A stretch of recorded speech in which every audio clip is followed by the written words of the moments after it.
Hey everybody, welcome back to another episode of Spotlight with Sandalina, and I'm your talk show host, Sandalina Sitar. Today's very special guest is Salaar, and we brought him on to talk about the presidential election from the Muslim-American perspective. So a couple things before we dive into today's episode. First one, I do have a sinus infection and I'm incredibly congested, so please bear with me in my nasally voice.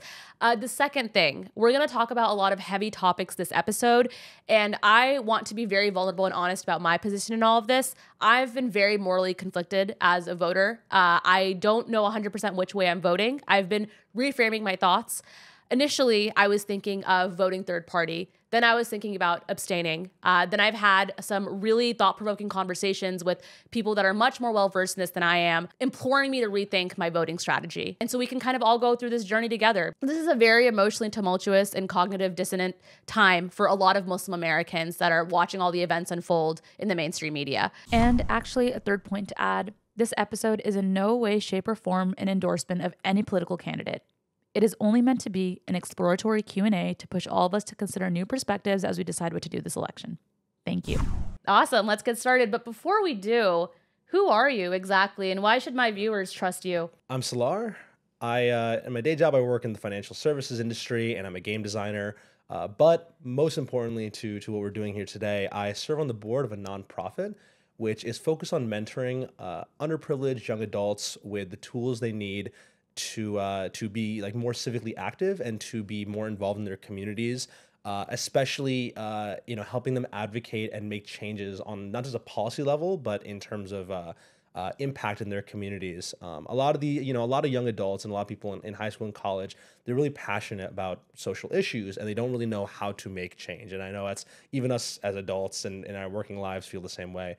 And so we focus on basically mentoring them on, how does local government actually work? How do we get involved? How do we advocate and make change in our communities, for these issues we care about? Some of our students have gone on to make programs to increase literacy in the prison system, and create other amazing programs that have had real tangible impacts in their communities. And so I'm very proud of what I do, and it's made me even more conscious of how difficult it is as a young adult or as anybody in today's political climate to understand how to move forward and what the moral thing and the right thing to do is, especially in these very conflicted times. Very clear that you're passionate about the space. You've done a lot of work to bolster civic engagement with young audiences, and I hope that resonates with a lot of people that are watching. I know a lot of us are Gen Z, millennials, children of immigrants. So I think there's a huge alignment here in terms of the work that you've done. So thank you so much again for coming on. Absolutely. I'm really happy to be here. And, I do want to say that, all the views that I'm going to talk about today are my own. They don't represent those of any organizations or individuals that I'm involved with. But I do think it's really important to talk about these issues and to help people like you navigate this really, really, really, hazy sort of state that we're all in going into this election. One thing that I've been struggling with this election is my Muslim-American identity, right? It's my people are very important to me. We're a marginalized community in the grand scheme. The media hates us. The media ostracizes us. And it's really difficult to balance that identity with the options that were presented this election, and it's slim pickings to say the least. I just want to get a sense of you and your sense of Muslim-American identity. Tell me a little bit more about your relationship with the community and sorts. My father worked in downtown Manhattan when 9/11 happened. He was actually 2 blocks away from when the Twin Towers were struck. Oh my God. In fact, my father's last stop on the subway was the World Trade Center, and he usually would have been there around the time that the plane struck, but he had to go early that day to deliver a package. He still has the receipt from the post office. He's kept it all these years. Oh my God. And so I'm very lucky to have my father today. I know a lot of people, weren't as lucky as I was. And, as a Muslim American, I saw firsthand, the repercussions of that, right? Donald Trump was quoted as saying that, in Jersey City, Muslims were dancing on top of rooftops when 9/11 happened, celebrating it. And I know as a person whose father saw the planes hit and was on the ground, covering his face from the dust and taking the boats, off of Manhattan Island. I know firsthand that nobody was celebrating or dancing this horrific tragedy, right? And living as a Muslim in, not just in New York, in Jersey, in Connecticut. I know everybody, not just in the tri-state area, But across America has been feeling the pain of these attacks, and the repercussions they've had, not just for us here in America, but around the world for decades now. Yeah. Right. And so, growing up, after those attacks, I've been called names. People think I support certain things that I don't. People think that I believe certain things that I don't. And it's very difficult. It's even harder to understand, given how much this country seems to hate us. How do we, try to make it better and try to push it in a direction that helps not just Americans, but helps, Muslim people across the world. I grew up on the West Coast. I can only imagine living in a post 9/11 world as a Muslim American in the tri-state area at the scene of the crime. But we've all felt impacts to some degree. And I think it's important to recognize that, because a lot of what's going down, and we can start jumping right into this, but Palestine, right? Like what's going on in Gaza, a lot of us are watching this and we feel like we're reliving that sort of, the media ostracization of Muslims. We're reliving that again 20 years later. It's a pattern. It's a narrative that we're exhausted from it, and we don't know what to do. The American government, the Western imperial core, has always done everything it's could to destabilize and attack our homelands. And it feels like we're reliving it again, but the truth is we have been living this for it never stopped. Our entire lives. Yeah. Right. Yeah. Now it's just escalated even further. Right. Yeah. And it always comes at the cost of our people. That's why I want to talk about this election now. I'll tell you, as a voter that's morally conflicted, emotionally conflicted, and distraught, I see four options, right? And walk with me here. The first one is, abstaining. It's like, I don't really want to vote. I don't want to participate in this. I don't want to be an active part of the problem. So it's better to just wipe my hands clean and wipe them and say there's no blood on my hands. The second option is voting third party, right? I feel like a single issue voter almost this election because of how passionately I feel for my brothers and sisters in Gaza that are being brutally genocided by the Israeli government. And I really want to vote for the only candidate on the ballot that actually has anything to say about Palestine that's in our favor, right? And then there's Kamala and Trump, but those were options that I wasn't initially considering, really. I want to know that whoever I cross off on the ballot, it aligns with my morals, my beliefs, my prayers before bed. How can I pray for the people of Gaza and then not vote for a candidate that is the only one speaking up for my people?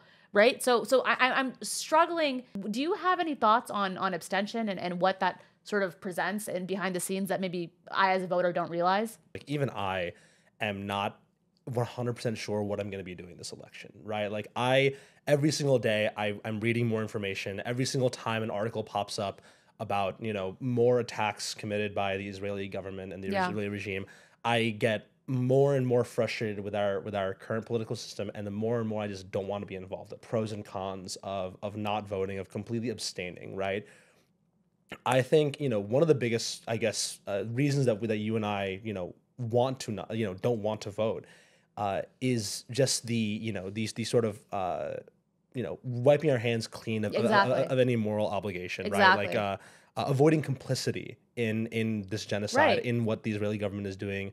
And I think the sad reality, right, is that being Americans, right, participating in the American system, right? I mean, us even as New Yorkers, right? Yeah. Eric Adams was a vocal advocate for the people of Israel. New York City itself has sent money, money to Israel in aid, right? Yeah. So us paying tax money here in New York City and also in America, right, our federal taxes, us being involved, just in American life, we are. In any small part, still complicit and still, in a small part, enabling this. Yeah. Right. And that's a really sad reality. And ultimately, there's no way to be here, no matter what you do, and just be completely clean. So what you're saying is, if you're living on this U.S. soil, right, even if you choose to not vote and wipe your hands clean, you still are complicit in what's going on as being a functioning member of society. Inaction is action to maintain the status quo. Right. Yeah. And that's really what it is, right? It's like the people during the Jim Crow era, right? The people who sat there and didn't vote for any policy, right? that means they essentially they were okay with the current status quo, right? They were allowing it to persist, right? Yeah. When on the other hand, there are people out there who were actively protesting, advocating, making change, right? Yeah. And eventually that trickled down into policy. And so how that applies here to the situation in Gaza, right, in Israel, the truth is that when you don't vote, what you're actually doing is you are oftentimes decreasing the odds that your candidate that aligns more closely with your values is going to win, right? We in America live in a two-party system, right? The Democratic Party and the Republican Party are the two major parties, right? And so because we also have a winner-take-all system in the Electoral College, meaning, whatever candidate wins the most votes in the state takes Right. the entire state, right? It doesn't matter if they won by one vote. If they won by one vote, all that state's electoral votes go Right. to them, right? Because of that, right, what you're really doing is say that you personally align with a Democratic candidate as opposed to a Republican candidate. By not voting, all you're doing is lessening the ability for your candidate to reach that threshold and take that state, Right. right? And the furthermore, right, a big part of voting, not just as like for us as Muslims, right, is making it shown that our community cares about the direction that this country is going in terms of politics, right? A lot of these politicians focus very heavily on communities that they know are engaged in the voting process, right? Communities that vote in very large numbers, right? That's why these politicians focus so heavily, on swing states, on elderly voters, right? The Republican Party focuses so heavily on the Latino Which demographic. is surprising, by the way. Right, which is surprising, but it's because a lot of Latino voters are zealously go out and vote for the Republicans, and so they know that that because those people vote and because they're passionate about issues one way or the other, that they know they're an audience they have to sway. Even though Right. Trump's immigration policy very clearly is in contradiction with this community. Exactly, right? But because they receive so much attention, because Trump is able to sort of, cater to some of their desires, right? Maybe it's on the religious side, maybe it's because of their conservative, social values. He's able to tell them what they want to hear, and because of that, it galvanizes those people to go out and vote, and it sort of creates a cycle. And so by not voting at all, what you're telling these politicians is like, I as a Muslim and as a South Asian, I am not interested in participating in the American system, and so you don't need to cater your policies to me. You don't need to come and talk to my community and learn about what issues are important to me because I don't want to participate at all. Okay. Right? And so not just are you diminishing your own ability to affect, our political system, but you are, having the side effect of decreasing the voice of our community as a whole, right? Which is, it is an unfortunate side effect of the system we're in, right? Everybody's individual vote and individual feelings should matter, but especially, if you're in states like, us New Yorkers, right? Our Californians and our Texans, because of the Electoral College and this partisan system, our voices are diminished even further. But for those of you in states like Michigan, right, it can make a huge impact on whether or not you vote, whether or not you vote, and we can talk more about that if we, when we talk about third-party candidates. Okay, so that's interesting. So what I'm hearing is a little bit of a paradox here, and I want to make sure I'm understanding this correctly. So one argument that I've heard is people saying is that abstention is the best way to have your voice heard because then the system says, oh, these people aren't voting. How can we get these people to vote? What you're saying is the opposite of that, which may be true also, is by voting, you're making yourself known as a member of society that wants to actively participate in politics. And as a result, the system sees you and realizes they have to cater their policies towards you. So these are two contradictory schools of thought. What would you say to the initial school of thought? How do you bridge the gap between the two? During the primaries in Michigan, right, we had a huge group of people, especially pro-Palestinian, voters, abstain from voting entirely, right, in the Michigan primary, and to vote undecided, right? They specifically voted undecided, right, which is similar to abstention, right? This was to demonstrate to these candidates that, we are not in support of either of you, to at that time, I think it was Biden and Trump. It was to demonstrate they were not in support of either of these candidates because of their stance on Israel and Palestine. However, obviously, in the end, Biden still became the Democratic nominee. Biden did not shift his policy whatsoever on Israel. Right. And so the reality is that, like, yes, it is good to demonstrate this, right? But if you want tangible change to happen, you need to play it by the game of the politicians. Okay. Right? You need to play their game in order to make a shift. Yeah. Right? The Republican Party is actively advocating for voter suppression. Right? They want minorities. They want underprivileged people to be voting less. They want to make it harder and harder for you to vote. Yes. Right? By you not voting, you are quite literally doing exactly what they want you to do. Right? Not being involved and not advocating, because they know that by voting, that is what actually makes tangible change and forces politicians to move the needle. Yeah. No, I hear you. Okay, so that makes sense. So what I've established from this is that inaction is action, and we need to get out there and vote. So what's the deadline to register to vote, by the way? It's October 26th. Message received, we should get out there and vote. Regardless of who we vote for, we should be registering to vote. We should be showing up to the polls on election day. Absolutely. Okay. Well, here's my question. I grew up in California. Right. Okay, I live in New York. My electoral votes are going blue no matter what anybody votes. So what's the point of me as a California New Yorker voting? Like why would I do that? I think there are two main reasons that it's still important to vote. A, you have a voice and you want to be heard. Right? By voting, you are telling, politicians that this demographic, right, whatever you fall into, because frankly, how they see us is they see us as a bunch of numbers, right? They see us as a bunch of categories. Yeah. Right? And so you are saying that the category of me, right? A Muslim young adult, working professional in a big city, I still care about the issues that are affecting me, right? And not just that, but also the second thing is because you aren't just voting for the president when you're going to vote, right? You're voting for local level politicians. Yes. You're voting for senators. You're voting for representatives, right? There are so many people down ballot that you're also voting for. By abstaining for the presidential election, if you want to go to the ballot box and you don't want to circle somebody from president, don't do that. That's fine, right? If your red line is there and you absolutely cannot advocate for that, okay. But you should still, at the very least, be at the ballot box on election day and voting for your local politicians who will have a much, much, much more tangible impact on your daily life and the daily life of those people in your community. Okay. I can get on board with that. I can get on board with that. So, okay, we all decided that we're going to register to vote. Yes. Now we have to check a box on the ballot. Let's say that we decide to vote for a president in this election. So initially, I talked about this earlier. I was considering voting third party, Green Party Jill Stein. She's the only candidate on the ballot that cares about the Palestinian people that are being brutally killed by Israel. But then I also started hearing some chatter and from trusted individuals that are very active in this political sphere saying that a vote for Stein is really just a vote for Trump. Is that true? I want to demystify all of this with you. Absolutely. So let's talk about the effect called the spoiler effect, right? This is very well studied. Okay. And it basically describes exactly the phenomenon you're talking about, right?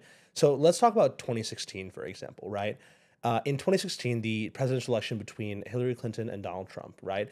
Michigan, which is oftentimes like Pennsylvania, a very, very key swing state, right? Michigan went to Trump by only 10,000 votes, right? That's it? 10,000 votes. There's 300 million Americans in this country, so 10,000 votes. 10,000 votes. Oh my God. Were a crucial state in deciding the election for Donald Trump. All right, 10,000 votes went to Donald Trump. 10,000 extra votes went to Donald Trump to win the state of Michigan.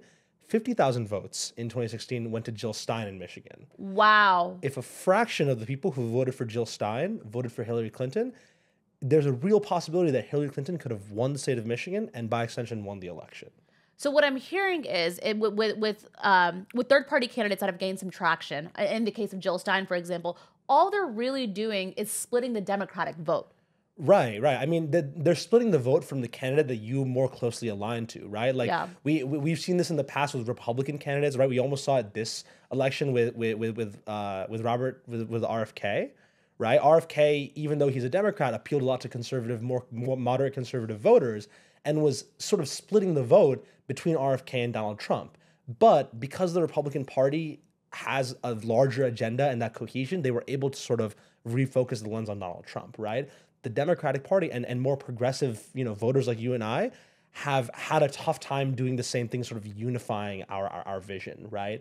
And because of that, and this is by design, right? In 2016, several Republican donors donated directly to the Bernie Sanders Really? campaign in order to further sort of create this divide between the Hillary campaign and the Bernie campaign, and also because they believe that a farther left progressive candidate like Bernie would be an easier candidate for Trump to go against and beat. Yeah. Right. And so, there is a very, very calculated agenda on the side of the Republicans, and one less so on the side of the more progressive candidates. Yeah. But in reality, I think it comes down to this idea that we unfortunately, like you mentioned, live in a two-party system. Jill Stein is the one candidate that I actually feel like represents my views, but I want to understand if I keep, if every presidential election, so let's say for the next 8-12 years, if I keep voting third party, are you saying that there's no chance of that third party actually winning? Right. That's a really great question, right? And what's important is for us to recognize that third party voters do matter, right? They do make it very clear that this is these issues, people care about them, and more importantly, people are aligned with third parties on several issues, especially the issue of Israel and Palestine, right? However, the reality is that if you want an anti-capitalist, pro-labor, morally aligned candidate to win the presidency, right? That is extremely difficult to accomplish in the United States, right? We have so many corporate interests. We have foreign lobbies like AIPAC, like the Israeli lobby, right? That have such a stranglehold on not just the executive branch, but like our legislative branch in Congress, right? They're paying these people hundreds of thousands of dollars to vote in favor of to vote in favor of policies and bills that support Israel, support support these policies that don't rein in any of Israel's sort of ability to continue the genocidal campaign, right? And so even if, right, by some miracle, Jill Stein was able to win the presidential election, the Supreme Court, if she issued an executive order to halt weapon shipments to Israel, the Supreme Court, that is majority conservative now, could strike that down as unconstitutional. The Congress could overrule that because most of them are paid by Israeli lobbies and by corporate interests that have interest in Israel. They could overturn any bill, any veto that Jill Stein does. What is it? It's 2/3? Yeah, 2/3, right. That's all it takes to say no to the president. Screw you. We're going to do what we want anyways. Exactly, right? The president vetoes a bill to send money to Israel. 2/3 of Congress agrees, and then it gets sent anyway. And they're all in bed with Israel anyways. So it's okay. I get what you're saying. Exactly, right? So it's like the idea is even if that candidate wins, right? Like let's assume that yes, Jill Stein wins the presidency. The ability for her to actually make tangible change in the U.S.'s relationship with Israel is negligible. We will need decades of change, right? Getting rid of foreign lobbies, right? Decreasing the value of corporate interests, of moving the general political, alignment of the United States, away from colonialism, away from the Western agenda, in order for these candidates to actually succeed and make reasonable change.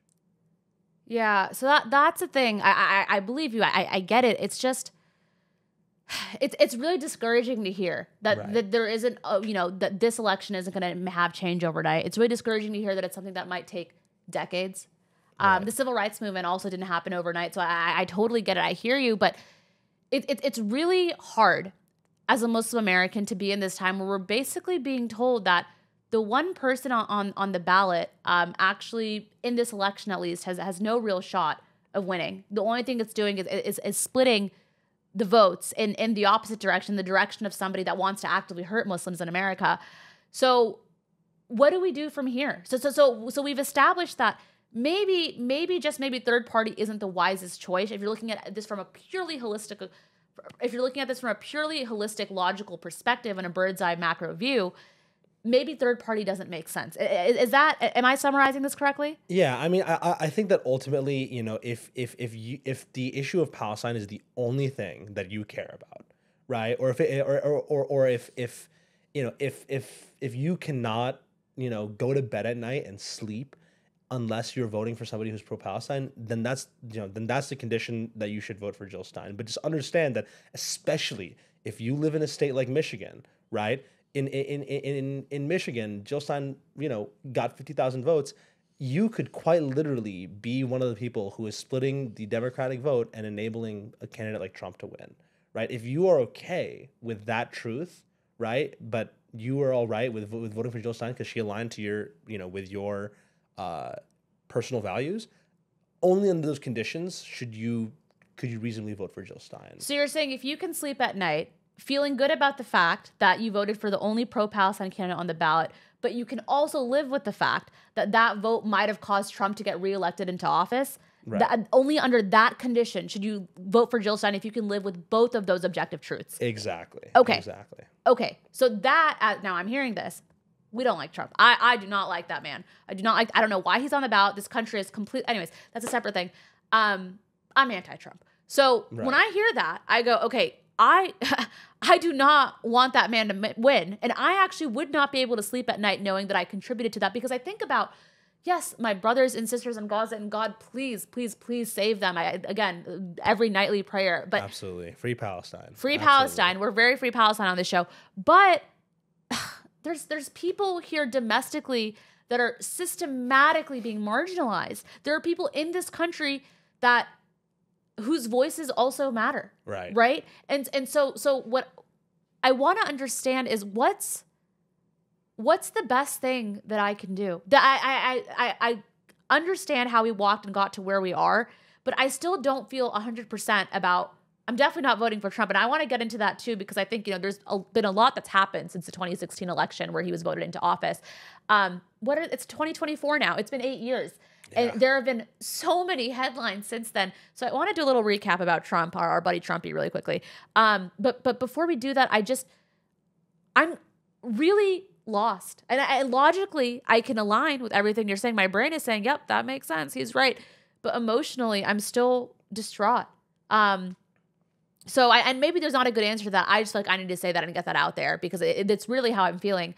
But let's talk about Trump for a second. Before we get to Kamala, mixed feelings on that. But Trump, I think Muslim Americans can confidently say he's not our guy. Would you mind recapping a little bit about some of Trump's highlights over the last 8 years? Yeah, absolutely. I mean, and first, I just want to say, I totally, absolutely understand. It's like like I was saying before, it's like every single day I wake up and I'm like, I don't care about any of this anymore. Like, my people across the world are being ruthlessly murdered every single day, and we are aware of it. Our government knows it's happening, and they don't care. They don't. Right? It's just they're pawns on a chessboard. They don't see them as human lives. Our current President Biden, is being made a fool by Benjamin Netanyahu. Oh, we're the laughing stock of the entire rest of the world. We Absolutely. are the biggest practical joke. Yeah. Right, absolutely. And that started when Trump got elected. Yeah. Right. That was really when we have been losing so much of our influence and been taken so much less seriously by leaders all around the world. Yes. And let's talk about why that was, right? Like, why was Trump so detrimental to to American politics as a whole? And more importantly, I have lots of very close friends who are huge and amazing and loud supporters for Palestine, right? And some of them have come to me and been like, I think I just want to vote for Trump because at least he's unstable, he's erratic, he's America first, right? Like, at least he might be willing to break the system, right? Like, if he's America first, maybe he's willing to cut off all money to Israel. Like, we just need somebody to just dismantle this political system we have. They believe that Trump is the only person who's capable of that. That is so interesting. I haven't heard that before. I believe you. I completely believe you.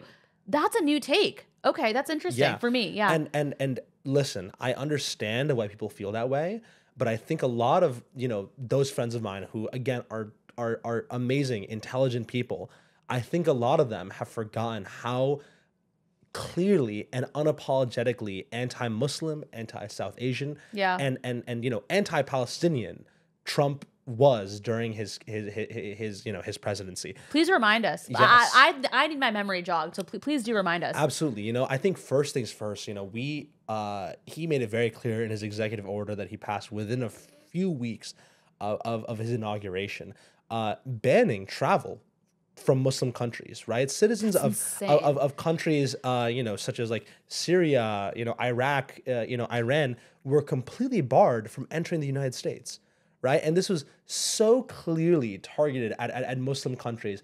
and it was called out by representatives and congresspeople and on both sides of the political spectrum as being clearly unconstitutional, clearly racist, clearly Islamophobic. But he had no hesitation, and he even later expanded that to include more countries, right? But not just that. I think when that man is foul. Sorry. No, tell me about it, right? But I think when we talk about the issue of Israel and Palestine specifically, right? Yes, the Biden administration is a horrible, warmongering, tyrannical government that has no red line on Israel and the horrible genocide it is committing in Gaza, right? But let's, as Kamala Harris likes to say, let's talk about how we got here, right? How we got to the October 7th attack that Israel has been using repeatedly to justify its increased escalations and destruction in Gaza, all of it. right? Let's talk about why October 7th actually happened, right? Yeah, let's get into it. Everybody, all these, politicians like to blame that as the reason that Gaza should be flattened and why, 30, 40,000 people deserve to be killed in self-defense. Men, right? women, children, innocent civilians. Absolutely, innocent civilians. We need to find Hamas. We need to find Hamas. Okay. Exactly, right? So let's talk about why that actually happened, right? One of the largest reasons that Hamas actually cited for the October 7th attack was the move by Trump of the U.S. Embassy to Israel from Tel Aviv to Jerusalem, right?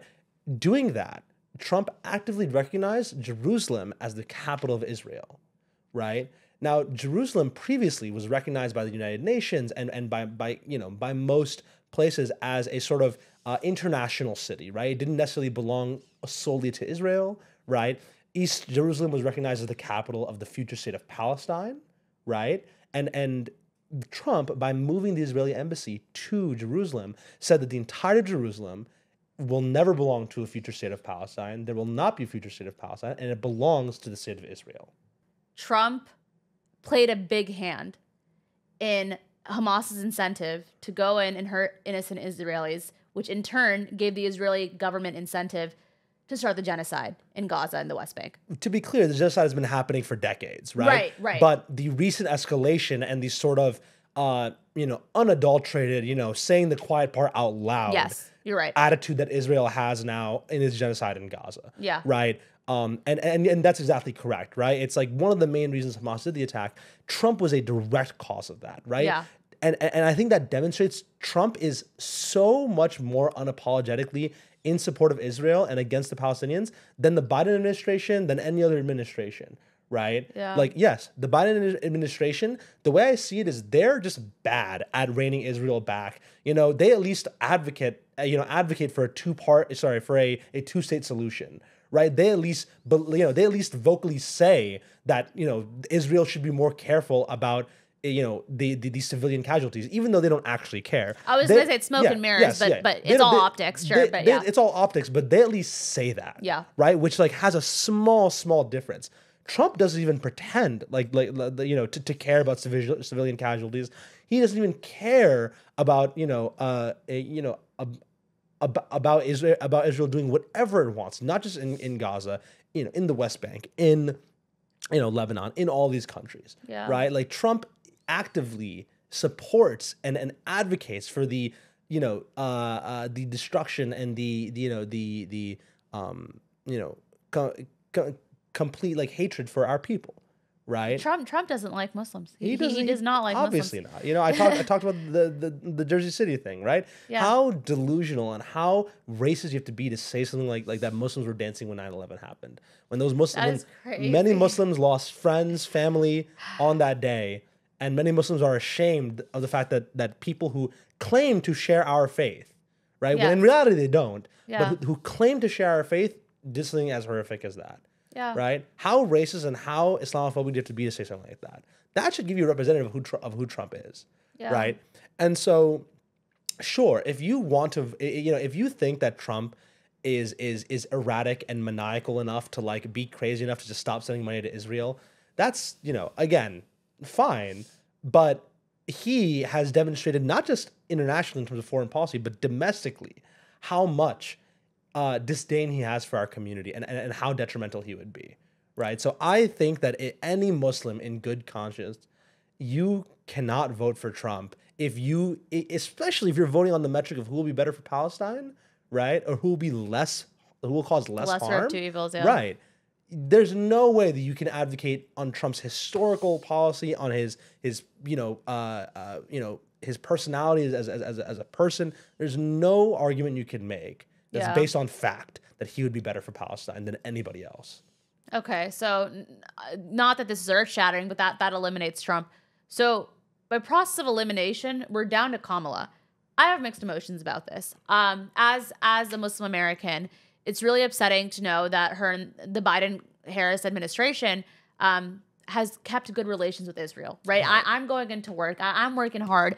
I have to give a third of my income to taxes. Like, that's really annoying. Uncle Sam's very greedy. Biden-Harris administration took those tax dollars and gave them to Israel to kill my people, right? So I'm really struggling with that moral aspect of, I can, again, understand on a logical level, okay, we eliminated abstention, we eliminated third party, we eliminated Trump. The only thing left is Kamala, but how do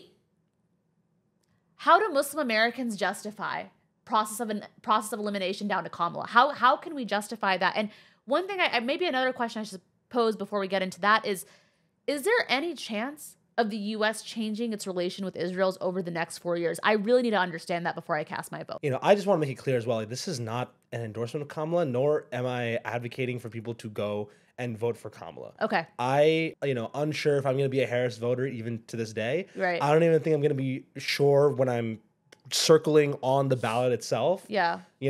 But I think that, when if you look at it from a pragmatic standpoint, and, I think that my perspective on voting is, if you want a candidate who, truly aligns with the progressive agenda, right, is anti-imperialist, right, anti-capitalist, supports, workers' rights, supports women's rights, supports, the rights of minorities and true equity. If you want a candidate like that, and more importantly, a government like that, a complete government, including congresspeople, representatives, Supreme Court justices, if you want an entire government like that to happen overnight by you voting in this election, that's unrealistic. And the sad truth is, it'll take many, many years, international pressure, social change on local levels in order for that change to actually happen. The real impacts that we can make are in our local elections, in our local communities, right? Like, I, for example, am involved in that nonprofit, right? To teach kids how to be active in our political system, and how to, advocate for change, how to organize protests, how to, how to inform their local officials, elected officials, about the issues they care about, right?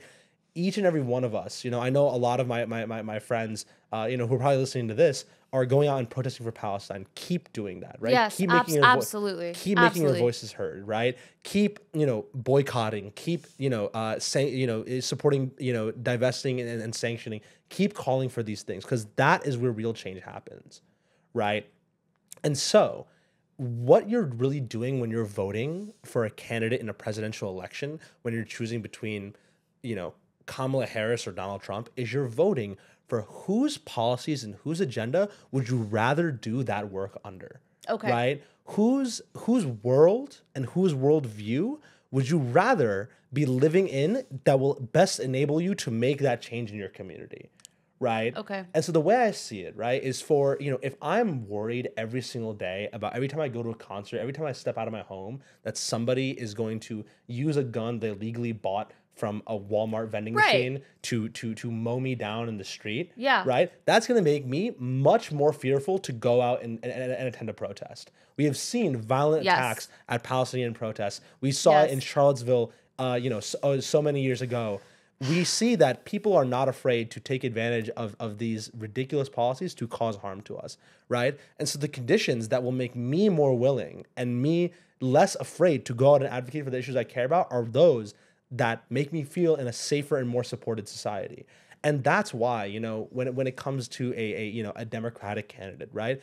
The Democratic candidates, including Kamala Harris, have made it clear that, they are supporters and advocates of women's right to abortion, right? They're supporters and advocates for tighter gun control, of universal health care, I think that I would be much, much better equipped to advocate for the issues I care about, for the liberation of Palestine, for the, divesting and for the complete, end to sending aid to Israel in conditions where, like, I'm not worried if the women in my life have access to abortions, like safe abortions. If I'm worried about my friends and family being safe from gun violence, if those policies are in place that actually alleviate those fears from my head, or at least push us towards a world where I don't have to worry about those things, that enables me to be much more active in advocating for the issues I truly care about and making. What I'm hearing is, in the next 4 years, regardless of who wins for president, the U.S. is not going to change their relationship with Israel. To spark long-term change, there are things that we still can be doing to be helping our brothers and sisters in Gaza, but with the vote that we cast, what we're really doing is setting the conditions and the parameters under which we can advocate for that change. There's a school of thought saying that the best conditions under which to advocate for change for our brothers and sisters in Gaza is the world in which we have safety, in which we have healthcare, in which where there are taking care of our people domestically, so that then we can prioritize advocating for the victims of the genocide. Exactly, right? And the reality is that both of these candidates are aligned in terms of foreign policy, right? The entire U.S. government is aligned in terms of foreign policy. Yes. And their support for Israel, right? And in order for that to change, we don't just need domestic pressure, right? Protesting, etc. The things that you and I are already doing on a daily basis, and all of our friends listening. We need international pressure, right? We saw in the United Nations, just a few miles away from here, we saw dozens and dozens of delegations from nations around the world walk out of Benjamin Netanyahu's speech, right? International pressure for the liberation and freedom of the people of Gaza and Palestine is growing, right? Support for Gazans and for Palestinians is growing, right? And so don't, just because us here in America are so deeply tied to our colonial vested interest in Israel that we aren't seeing progress as fast. The truth is, progress is happening.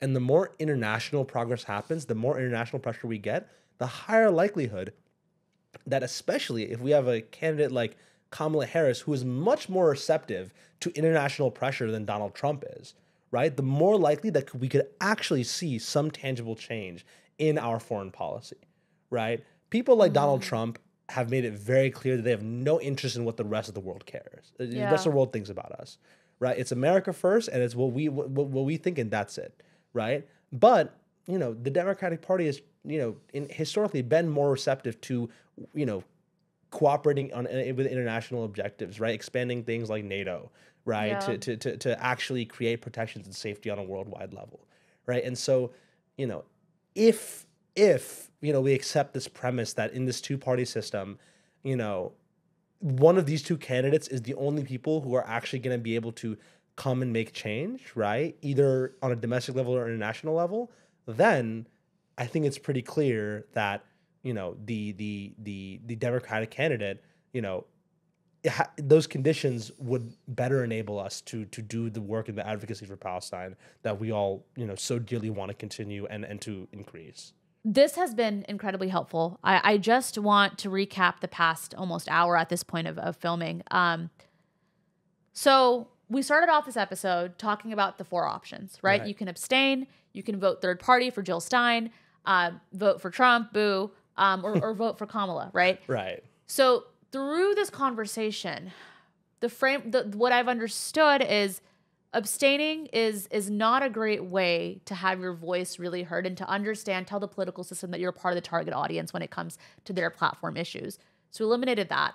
We went to Jill Stein and we said, okay, from a single issue voter perspective, makes sense. But you have to be able to sleep at night knowing that while you're doing the morally right thing to help your brothers and sisters in Gaza, you're also inadvertently bringing into office somebody who hates Muslims that are potentially right. And that could also be potentially more dangerous as we want to continue to advocate for our brothers and sisters in Gaza. When it comes down to Trump and Kamala, the first thing that we have to accept is that neither candidate is going to change their stance on their international relationship with Israel. So what can we do from there? Look at domestic policy. And that's where you're saying that between the two, Kamala makes more sense. If you don't want to be worried about getting shot, right, when you're walking on the street advocating for Palestine, if you don't want to worry about the healthcare costs, if you are injured while you're at a protest for Palestine, the world that the Democratic Party would be bringing us into would be marginally better than Trump's when it comes to us advocating for the change that we want to have, because we don't have the hope of that actually taking place within this year's presidential election. Am I doing all of that justice? Absolutely. I think that's a really good way to sort of, summarize what we've talked about. And most importantly, I want to make it really clear that whatever option that you pick, it is valid, right? I understand that, this is a purely pragmatic, right? Like pros and cons, sort of objective way to look at things, right? For someone in our shoes and with our perspective, right? But ultimately, it's you should be doing what you feel is right? Like when it comes to this election, right? Like you need to vote in a way that makes you feel passionate about continuing and being involved in these issues, absolutely, right? Absolutely. The last thing I want is to, push people away from involving in politics at all by making them feel like they're forced to endorse a candidate that they cannot reconcile with, right? So whatever decision you make, have it be the one that will, make you excited about continuing to advocate for these issues, to continue to be, pushing the needle to whatever can help our brothers and sisters in Gaza to end the Israeli apartheid, dismantle the Israeli apartheid regime, to end the genocidal, intentions of the government and genocidal intentions and actions of the Israeli government. And, at the end of the day, advocating for, choosing the candidates who are most aligned to us personally, right? Like Jill Stein. The reality is that the president alone doesn't make a difference, right? It is a systemic, full-fledged, American political machine that is in support and that is in the pockets of Israel, right? It's not just the president. Yeah. Right. And so, even with all this discussion about the presidential election, right? Be informed about, your representatives, your senators, your local elected officials, right? And understand what their positions are in Israel, what their positions are on Palestine, right? And look for ways you can bolster candidates even on a local level, right? Who may be more in support and more closely aligned to your values, because that is where real change will happen, and that is where a free Palestine and an America that advocates for a free Palestine will start. Yeah. Yeah. No, that resonates very deeply, and I think it makes a lot of sense. And I also want to give a disclaimer to the audience, and I still don't know which way I'm voting either. This conversation was solely a thought experiment for me to understand different perspectives that maybe I was blind to earlier. It's going to be a difficult decision. We're filming this right now. It's October 6th, Sunday, October 6th. It's almost the 1-year anniversary of this past year of everything that's been happening with in Gaza. So it's a difficult time. What I'm going to do is I'm going to take this conversation and reflection over the next couple weeks and really sit down and have a hard look at myself in the mirror and ask myself, what is it that I stand for? And what is it that I really want to do with my voice? Being able to vote is a privilege, especially as, a South Asian brown woman, daughter of immigrants. For me to be able to vote in America is a blessing. I don't want to take away my own voice through inaction. A lot that I need to digest and sit with. But I wanted to say thank you for going through this with me and helping me understand. And I hope that this is helpful for the viewers too. And I hope that we were all able to learn together through this experience. So just thanks for coming on. I appreciate you having me here, because this, again, every time I have these discussions, it makes me rethink of, what I'm going to do. Yeah. Right. It makes me reevaluate, like, what is it that I truly believe in, and what is it that matters most to me. Yeah. Right. And so that is what I really want you all to take away from this, is that navigating these really complex issues and feelings is incredibly difficult. And I absolutely understand if every single one of you wants to stay in bed and not even get up in the morning, because I feel like that. Yeah. And especially on election day, it is going to be incredibly hard for me to get up and get out there and take time off work, because election day isn't even a holiday. Which is literally crazy. Which is insane. That is insane, by the way. And, to do all that and go out there, but I want my voice heard, and I want to make whatever small change I can Yeah. Whatever small adjustment, minuscule adjustment I can to make this a better world and to bring us one, micron closer to a free Palestine. I hear you. And just to remind everybody, the deadline to register to vote is October 26th. If you can, take off work, do whatever you need to do. Our voices matter. Your voice matters. And, most importantly, keep doing what you're doing to support the voices of Muslims, the voices of our people. Thank you so much for doing this, right? Amplifying our voices and our perspectives matter.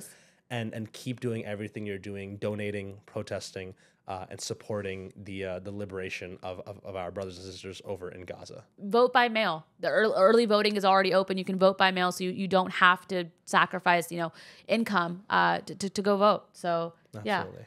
yeah, thank you so much. I think that was a beautiful way to wrap up the episode. And this is a difficult conversation. I know that this might be controversial, it might be ruffling feathers, but just thank you for listening this far with an open mind and an open heart. And happy election year, everybody. Hope that slowly and over time, we see our world become a better place. That's all for today. Thank you all so much for listening. Tune back in next Sunday for the next Salaar episode. And in the meantime, I'm your talk show host, Sandalina, signing off.